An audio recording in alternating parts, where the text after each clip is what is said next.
자, 이 표는 뭐냐면요. 연소득 대비 아파트 가격 비율입니다. 그러니까 그 의미는 내가 한 푼도 쓰지 않고 몇 년을 모아야지 이 집을 살 수 있는가를 표시해 놓은 그래프입니다. 자, 1987년도만 보더라도, 자, 여기 도쿄 주변은 6.5, 여기 최고 치솟았을 때 내용이거든요. 그런데, 자, 한국을 볼까요? 현재 한국의 수도권 평균 PIR이 7.9입니다. 7.9입니다. 자, 우리 여기 일본이 8.1이었죠. 그리고 여기가 15.6이었거든요. 지금 서울 아파트가 13.4입니다. 지금 더 올랐어요. 그리고 강남 11구에 대한 PIR이 19입니다. 어마어마하게 지금 치솟았죠. 도쿄하고 비교해 보더라도. 이렇게 집가가 뛰고 집값이 오르기 시작하니까 여론이 악화가 됩니다. 그러니까 일본 정부에서도 대책을 내놓게 되죠. 먼저 대출 금리를 5에 걸쳐서 2.5%에서 6%로 올리게 됩니다. 대출 금리를 인상했는데도 불구하고 집가가 안 잡히죠. 그러자 그 다음에는 대출 총량 규제를 하게 됩니다. 이게 뭐냐? 결국 대출기를 막았다는 얘기죠. 지금 저희 정부가 하고 있는 거하고 비슷하죠. 그리고 세금을 강화하게 됩니다. 결국 양도세 보유세를 강화한다는 거거든요. 여기에 대한 전체의 도식표를 보면, 자, 여러분들 일본 부동산의 최저점이 1991년도에 341.4로 불과 1985년도 요 뭐 100일 때 기준으로 약 3배 이상이 이렇게 뛰게 됩니다. 근데 1991년도를 기점으로 해서 집가가 이렇게 이제 떨어지기 시작하죠. 그 사이에 무슨 일이 있었는지 한번 체크해 보죠. 보면, 자, 1989년도 불과 집가가 떨어지기 2년 전입니다. 토지기본법을 제정을 합니다. 토지기본법은 뭐냐면요. 쉽게 얘기하면은 저희들 그 보유세 있죠. 보유세를 매기기 위한 근간을 기본법으로 만든 겁니다. 그리고 나서 1년 뒤에 부동산 융자 총량 규제를 시작합니다. 대출을 막기 시작했다는 얘기입니다. 그러고 나서 2년이 지나고 나서 지가세를 도입을 합니다. 지가세란 우리 한국의 보유세와 같은 겁니다. 그러니까 종합부동산세 같은 거죠. 보유세를 얼마나 매겼느냐? 건물값에 0.3%를 매겼어요. 근데 우리 지금 한국의 보유세가 지금 얼마입니까? 아세요, 여러분? 최근에 바뀌었는데 0.6%부터 해서 3.2%까지입니다. 구간별로 매기고 있거든요. 일본보다도 월등하죠. 나름대로 정부에서는 애를 쓰고 있다는 겁니다. 하지만 이렇게 급격하게 올라간 가격의 피로도와 또 집을 갖다 사고 싶어도 대출이 막히니까 살 길이 없는 거예요. 대출 규제. 그리고 보유세. 보유세 같은 경우는 특히 집가가 내려가기 시작할 때, 집값이 내려갈 때 더 효력을 발휘하거든요. 예를 들면 집값이 계속해서 떨어지고 있는데 1,000만 원씩, 2,000만 원씩 보유세를 내라 그러면 그거 내고 있을 사람이 있겠습니까? 그래서 그럴 때는 더 급락을 부르는 겁니다. 그래서 1990년도부터 2005년 말까지 전체가 76%의 폭락을 가져옵니다. 그런데 이 폭락은 아무것도 아닌 폭락이에요. 자, 8년간의 기간 동안에 무려 3배의 상승을 가져왔지만 하락을 할 때는 이는 14년의 기간이 걸립니다. 급등을 할 때는 짧은 기간이지만 급락을 할 때는 서서히 죽어간다는 얘기입니다. 자, 우리 주식 그래프를 한번 살펴보죠. 뭔가 아까 그 그래프하고 비슷하지 않습니까? 네? 그럼 주택 가격이 왜 이렇게 폭락을 했느냐? 너무 가격이 처음에 급격하게 형성이 돼버리자 사겠다는 사람이 나타나질 않습니다.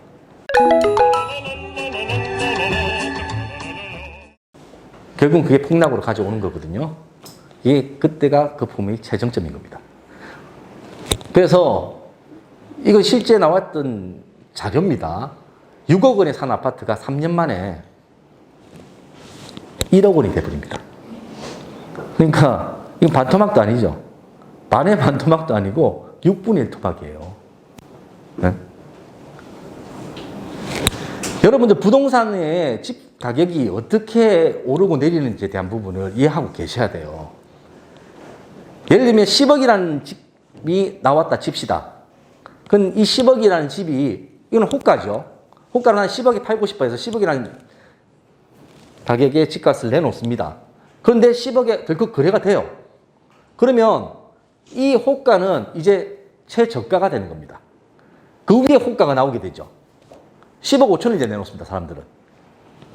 그런데 10억 5천에 또 거래가 됩니다. 너나 없이 덤벼들어서 거래가 되게 되면 그 다음에 사람들이 호가를 11억에 부르게 됩니다. 이렇게 집값은 단계를 밟으면서 올라가요.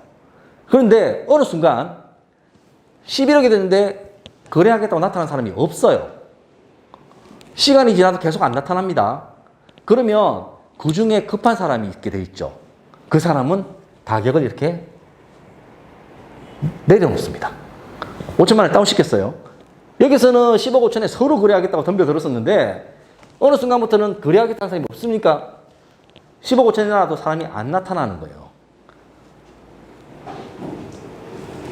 여기서 또 거래가 없잖아요. 그럼 다시 10억으로 떨어지게 되겠죠. 이렇게 무한 반복이 됩니다. 특히 하락장에서는요, 이게 어디가 바닥일지 몰라서 아무도 매수를 하겠다고 덤벼드는 사람이 없습니다. 그래서 끊임없이 추락하는 겁니다. 이 대표적인 사례가 강남에 있는 대치 미도 아파트를 보시면 돼요. 이때가 2006년도에 13억 2천 하던 게 1년 만에 19억까지 치솟습니다. 근데 그 뒤로 서서히 빠지기 시작해서 조금의 반등을 줄 때도 있었지만 다 빠져서 지금 10억 9천 9백에 2013년도까지 폭락을 하게 됩니다. 근데 지금 가격 얼마일 것 같아요? 네? 지금은 얼마일 것 같아요? 40억, 20억. 제가 말씀드렸잖아요. 지금까지 주택시장이 한 번도 아래로 올라간 적이 없습니다. 계속해서 반등이 있었지만 올라갔다고. 지금은 26억 7천 합니다. 네. 이러니까 여러분들이 자꾸 집 하는 거지. 맞잖아요. 그런데 과연 여러분들이 잡았을 그때가 상투라고 누가 장담할 겁니까? 네? 자, 말씀드린 대로 부동산의 경기순환이 이렇게 이루어집니다. 이 경기순환은 특히 저점일 때는 수요보다 이때는 공급보다 수요가 많습니다. 이렇게 표시해야죠. 수요가 더 많습니다. 그러다 보니까 가격이 올라가겠죠. 그러면서 집을 너나 없이 짓게 됩니다. 착공을 막 하게 되죠. 그런데 집은 착공한다고 바로 뚝딱 나오는 상품이 아니죠. 최소 몇 년이 기다려야 되거든요. 그렇기 때문에 이 수요를 충족을 못 시키기 때문에 가격은 계속 오릅니다. 그러면서 계속 집들을 짓죠. 어느 순간 수요와 공급에서 이제 공급이 많아지게 됩니다. 그러면 가격은 이제 떨어지기 시작해요. 떨어지면서 이제는 집을 안 짓죠. 가격이 떨어지는데 누가 그 타산에 안 짓습니다. 계속 안 짓게 돼요. 결국은 계속 또 떨어지게 됩니다. 그래서 다시 또 저점을 확인하게 되겠죠. 이게 단순한 수요 공급의 가장 기본 원리입니다.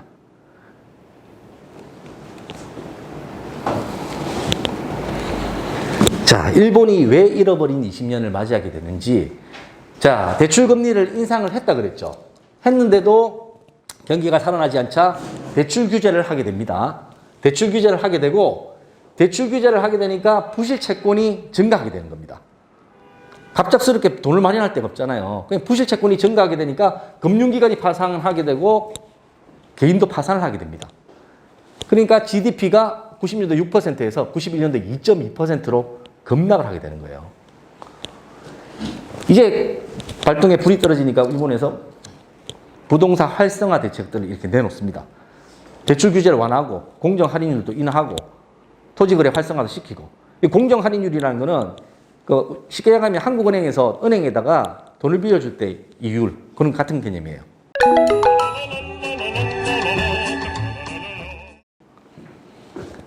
그래도 또 부동산 가격은 계속 떨어집니다. 아까 얘기했듯이. 그러자 은행의 부실채권 증가로 다시 또 여순 회수를 하게 됩니다. 이 행동이 다시 또 경기 침체를 불러오고 또다시 또 부동산 가격이 하락하게 되고 악순환의 연속이 계속되는 거죠. 이게 바로 일본의 잃어버린 20년입니다. 자, 과연 아까 보여드린 몇 가지 지표들은 이미 일본을 넘어서서 저희들도 그 수순을 가고 있다고 말해주고 있습니다. 자, 우리는 일본하고 다르다라고 반론을 제기하는 사람들도 있거든요. 일본은 GDP 대비해가지고 가계부채가 뭐 70% 중반 정도고 워낙 경제 규모가 크기 때문에 우리하고는 좀 차이가 있다라고 말씀하시는 분들 있어요. 근데 한국은요, 이미 GDP 대비 가계부채가 세계 1위 수준입니다. 1,500조 넘거든요. 96.9%가 육박해요. 근데 이 통계는요, 실제 통계에서 빠진 부분들이 많이 있습니다. 그 통계까지 잡는다 그러면 건 144%까지 가계부채가 증가하게 됩니다. 그 빠진 부분이 뭐냐? 바로 자영업자 대출이에요. 그리고 전세자금 대출. 우리 한국에만 있는 유일무이한. 이런 것들은 가계부채로 잡지 않았다는 얘기죠. 근데 이거 다 빚이지 않습니까? 빚이잖아요.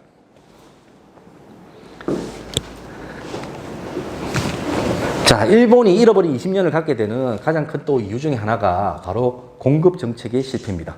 아까 저희가 말씀드린 공급과 수요가 맞아떨어지게 되면 가격은 정지를 하게 됩니다. 근데 어느 한쪽이 기울게 되면 그 기우는 방향에 따라 움직이게 되어 있거든요. 자, 쉽게 말씀드리면 일본 같은 경우 기본적으로 연간 필요한 주택의 수가 약 50만 원에서 60만 원 정도가 필요합니다. 그런데 자, 거품이 생긴 이 정점에는 보십시오. 건 뭐 150만 원 이상씩 공급을 했죠. 공급량이 어마어마하게 많았다는 얘기입니다. 그런데 거품이 생긴 그 이후에도 이렇게 많이 공급을 계속했어요. 100만 원 이상씩은 꾸준히 공급을 했다는 얘기입니다. 그러니까 필요 이상의 과잉 공급이 있었다는 얘기거든요. 자, 대한민국을 한번 살펴볼까요? 대한민국은 연간 한 33만 원 정도가 필요합니다. 그런데 지금 보시죠. 2015년도부터 해가지고 공급량이 극도로 많이 늘었죠. 주택가격을 잡기 위해서 극도로 많이 공급을 한 거예요. 그래서 이 부분들이 계속해서 과잉 공급으로 지금 남아있는 겁니다. 자, 이 이상이. 이 수순을 보더라도 저희가 일본의 뒤를 따라가는 모습들이 보이지 않습니까? 자, 이런 공급에 대해서는 물론 신규 공급 아까 많이 늘어났었죠. 그리고 기존 주택에 대한 매도 물량도 있겠죠. 그 외적으로 또 큰 포지션을 차지하고 있는 게 뭐냐? 바로 사망자 주택입니다. 한 가구가 형성돼서 아까 제가 초창기에 노령 인구에 대해서 말씀을 드렸는데 그 사람들이 결국은 죽고 가게 되면 그 주택을 자식들이 받아야 돼요. 물려받아서 가야 되는데 지금 예를 들면은 갖고 계신 집을 자식들한테 분가한 자식들한테 이거 가져가라 한다고 가져갑니까? 안 가져가요. 네? 그럼 이 사망자에 대한 주택도 만만치 않은 수요가 차지한다는 얘기죠. 자, 이걸 보면 아실 수가 있는데 일본의 이미 출생자와 사망자가 이렇게 차이가 납니다. 사망자는 131만 명인데 출생자는 95만 명. 그러면 약 36만 개의 집이 빈다는 얘기 아닙니까? 단순 계산으로. 그럼 이런 집들이 이것으로 끝나느냐? 그게 아닙니다. 자, 보시죠. 이제 18년 기점으로 봤을 때 약 16.9%가 빈집이거든요. 근데 이 빈집이 계속 늘어나서 2033년도에는 약 30%가 빈집이 된다는 얘기입니다. 요거는 인구 구조에 따라서 나타나는 공급 현상이에요. 자, 대한민국도 아까 제가 어떻게 말씀드렸습니까? 노령화가 지속된다고 말씀드렸죠. 47년도에는 어떻게 된다고 그랬습니까? 40%가 고령인구라고 말씀드렸죠. 저희는 초고령 사회로 이미 진입을 했습니다. 이러한 현상이 예전에 시골에서부터 시작이 되어서 중소도시로 확장이 되고 그다음 대도시로 그다음 도쿄 인근으로 해서 도쿄까지도 이미 이렇게 퍼져가고 있다는 얘기입니다. 제일 먼저 대한민국도 마찬가지겠죠. 시골에 아버님 어머니 돌아가시고 나면 지금 폐가들 막 생기고 있지 않습니까? 그 집에 안 살잖아요. 그 폐가들이 점점 중소도시로 옮겨가고 대도시로 가고 결국 나중에 서울까지 간다는 얘기입니다.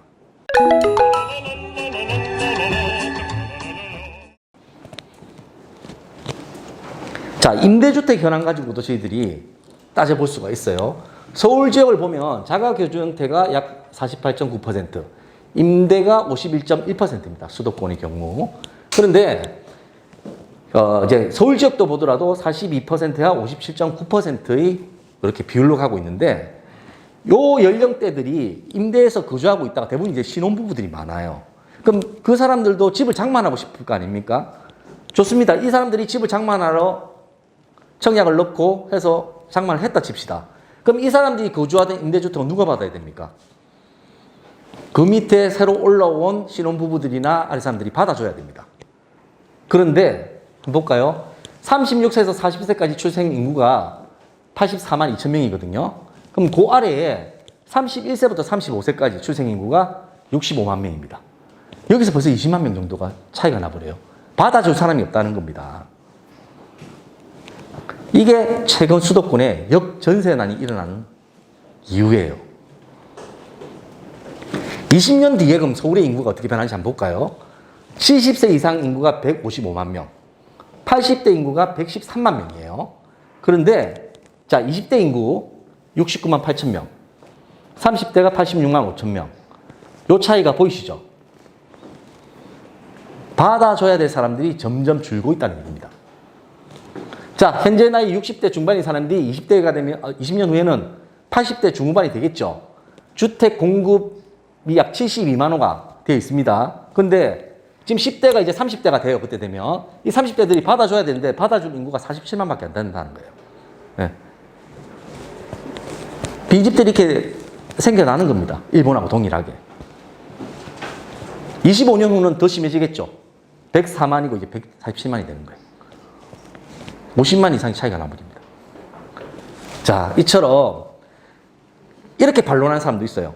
선진국 중에 독일이나 미국, 스웨덴 이런 사람들은 자 여기 보시면 이 파란색이 주택 가격이 상승이고요. 여기 생산 가능 인구의 노란색이 지수입니다. 생산 가능 인구가 우리처럼 이렇게 줄었죠. 인구가 줄었는데 아파트 값이 계속 올랐어요. 미국을 보더라도 이렇게 생산 가능 인구는 요 정도 내 주택 가격은 뭐 평범하게 이렇게 흐르고 있습니다. 급락하는 게 아니고 스웨덴 같은 경우도 마찬가지예요. 생산 가능 인구가 줄었는데 아직까지 주택 가격이 계속 오르고 있어요. 그럼 이런 건 뭘로 과연 설명을 할 거냐 말이죠. 여기도 분명히 인구는 같이 줄고 있는데 이거는 뭐냐면요. 이 나라들은 이민 정책을 쓰고 있는 나라들입니다. 자국에서 인구가 늘어나지 않기 때문에 외국에서 이민자를 이렇게 받아들이고 있습니다. 그렇기 때문에 그 이민자 수요가 이미 이 주택을 빈집들을 채워주고 있다는 거예요. 자, 이걸 보시면 과연 여러분들 물론 지금 당장은 아닐 수 있습니다. 내년까지도 아닐 수도 있습니다. 제가 울산 아파트 앞으로 어떻게 될 거예요 하면요. 내년까지는 오를 겁니다. 왜냐? 주택 공급량이 울산이 내년까지 좀 딸리거든요. 그래서 내년까지는 올라요. 근데 그 뒤로는 장담 못 합니다. 여러분들이 어디서 정점을 잡을지는. 그래서 비정상적인 부동산 가격은 반드시 무너진다는 걸 여러분께서 아셔야 됩니다. 자, 이제 경매에 대한 부분은 이제 시간이 좀 오바됐기 때문에 이거는 제가 다음 시간부터 다시 한번 짚어서 해드리도록 하고요. 오늘 첫 시간인데 다들 고생 많으셨습니다. 좀 오늘 느낀 게 있으신가 모르겠습니다. 혹시 질문 있으십니까? 질문 없으세요? 네, 그럼 마치겠습니다.